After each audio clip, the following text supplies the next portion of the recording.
Aurelius Whitlock's Murder Museum presents Mack Hardscrabble in No Dice.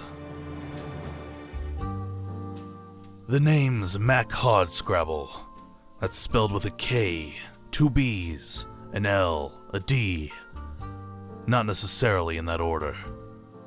It was a rainy Monday, and I found myself in my usual Monday spot, a deep and enduring malaise. My last case had been a dud. I snooped around the Detropolis Chronicles to learn more about Mr. Aurelius, the junior journalist. I thought he was connected to a larger-than-life conspiracy. Turns out he was actually a dull man, obsessed with dull things. All that snooping led nowhere, except to meeting a young dame named Caroline. She writes the crossword. She's a wordy girl, has an excellent vocabulary, a gorgeous smile, and a decent backhand. She didn't seem to care too much for me, but that's true of most women, and I try not to judge. We'll cross paths again, I'm certain. Regardless, I had found myself wishing for either a case to solve or a case to drink. All I had was the case of the Mondays, and the prognosis didn't look good. I needed a way to kill time, at least until this dark cloud they call Monday passed on by. I had no strict criteria, just an activity that would chew me up and spit me out on a better weekday. I didn't give two craps what it was. Craps. Casino craps. It was a clunky segue, but it'd have to do. After all, they say time is money, so what better way to waste time than to waste money? I waltzed into the Melanzano Casino. It was one of my favorite stomping grounds, assuming I was the one who got to do the stomping. Now, I've a knack for spotting hot tables. You look for cups with melted ice. It didn't take long. My knack knacked. And who's there?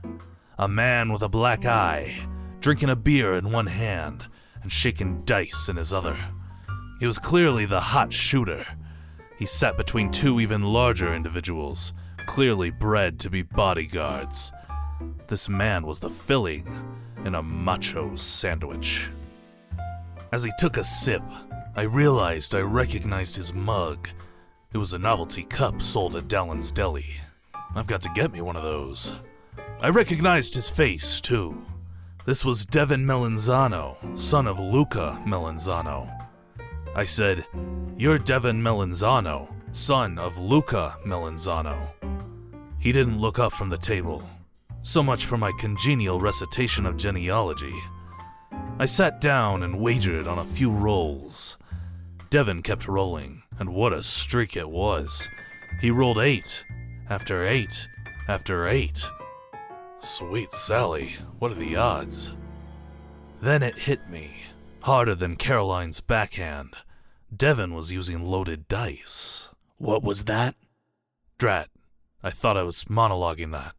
I quickly recovered with a clever, Michael, Derby, shut him up. Unfortunately, my observation made me stick out like a sore thumb.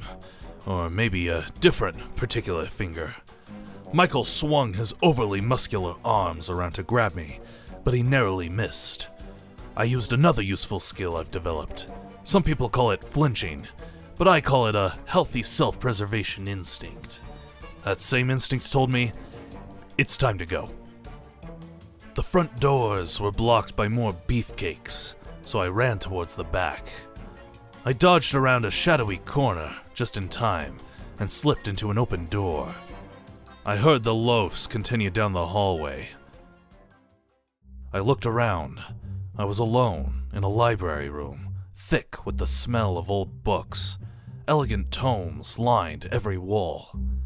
To me, it just looked like a whole lot of ink, like Luca Melanzano was compensating for something.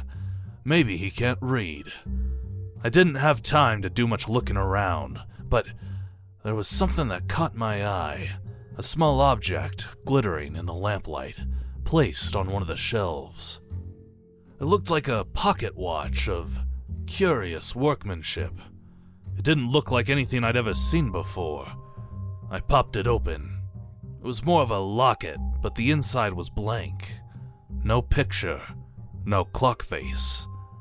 Suddenly, a man with a bushy mustache and bowler hat appeared inside the locket. Oh, I never thought this one would be reopened. Genevieve did a real bang-up job hiding me away. Curse that woman. Excuse me? Ah, you're the detective chap from the hard-boiled exhibit. I'm utterly chuffed that you found me. I rarely get time to speak my mind these days. Mind if I give a quick message to the listeners? The listeners? Yes, it'll just take a moment. With the little time I have here, I wanted to say thank you and make a few announcements. A small faction of delightful detectives have started a Pocket Watson fan club on Discord, and it's touched my heart. The Watsons of the world commend you for your dedication. Click the link in the description to join their ranks. The link in the what? Also, thank you so much to the patrons that make this podcast possible. We are ever so appreciative of your support. Before you ask, yes, this whole audio drama was merely another plug for our Patreon. But tastefully done, I dare say. And last but not least, Aurelius Whitlock's Murder Museum has hit over 100,000 listens. That's incredible! To celebrate, you can get some free merch with this code. I shut the locket. There are two things I hate: invasive advertisements, handouts, and large numbers. But I did feel invigorated by this odd occurrence. There was a mystery to solve.